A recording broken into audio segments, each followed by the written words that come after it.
कौम उनका मजाक बनाती थी और कहती थी कि अगर तुम सच्चे हो तो जिस अजाब का तुम हमसे वादा करते हो उसको लाओ। नूह अलैहिस्सलाम की कौम साल दर साल बुराई में आगे बढ़ती गई और नूह अलैहिस्सलाम को परेशान करती रही। फिर अल्लाह ने नूह अलैहिस्सलाम की तरफ वही की और फरमाया कि अब आपके कौम में से जो ईमान ला चुके हैं उनके सिवा अब कोई ईमान नहीं लाएगा। जब अल्लाह ने वही कर दी और उन्हें बता दिया कि अब कोई ईमान नहीं लाएगा, वो ना उम्मीद हो गए, अपने कौम के लिए बद्दुआ की कि ऐ मेरे परवरदिगार तू किसी मुनकीर को रूहे जमीन में जिंदा न छोड़ और मोमिन मर्द और औरतों को बख्श दे। नूह अलैहिस्सलाम ने जब अल्लाह को पुकारा तो अल्लाह ने नूह अलैहिस्सलाम को एक बड़ी कश्ती बनाने की हुक्म दिया, लेकिन नूह अलैहिस्सलाम नहीं जानते थे कि वह इतनी बड़ी कश्ती कैसे बनाए। तो अल्लाह ने जिब्राइल अलैहिस्सलाम को उनकी मदद करने के लिए उनके पास भेजा। नूह अलैहिस्सलाम एक पहाड़ पर रहते थे और उनके आसपास दरख्त भी नहीं थे और ना ही पानी था, तो उन्होंने बहुत से दरख्त उगाए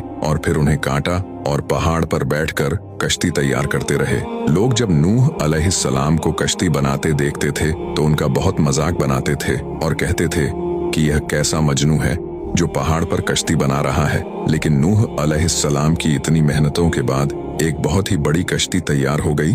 तो अल्लाह ने नूह अलैहिस्सलाम को हुक्म दिया कि मोमिनों को और अपने घर वालों को और जमीन पर बसने वाले तमाम जानवरों को इस कश्ती में सवार कर लो। और फिर अल्लाह ने आसमान और जमीन से पानी खोल दिया, जिस वजह से जमीन पर सैलाब आ गया। इस सैलाब ने दुनिया में रहने वाले इंसान और जानवरों को गर्क कर दिया और तूफान का पानी पहाड़ों से भी ऊपर हो गया और सिर्फ नूह अलैहिस्सलाम की कश्ती इस तूफान में बाकी रही और पूरे जमीन पर सिर्फ वही लोग और जानवर बचे थे जो उस कश्ती पर सवार थे। इतने बड़े नबी होने के बावजूद नूह अलैहिस्सलाम का बेटा कश्ती पर सवार नहीं हुआ।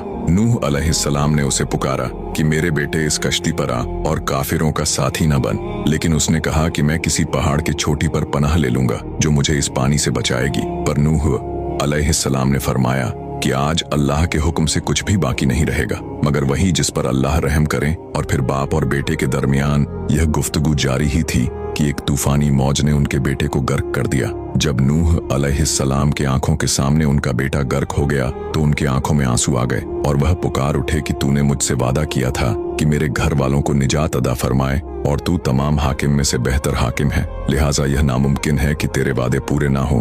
तो अल्लाह ने फरमाया, ऐ नूह आप हरगिज वह चीज ना मांगे जिसका आपको इल्म ना हो। जिसके बाद नूह अलैहिस्सलाम ये बात समझ गए और फौरन अल्लाह से तौबा की और फरमाया, ऐ मेरे परवरदिगार मैं तेरी ही पनाह चाहता हूँ इस बात से कि तुझसे वह मांगू जिसका मुझे इल्म ना हो, मगर तू मुझे न बख्शेगा और मुझ पर रहम ना करेगा तो मैं खराबी वालों में से हो जाऊंगा। कश्ती नूह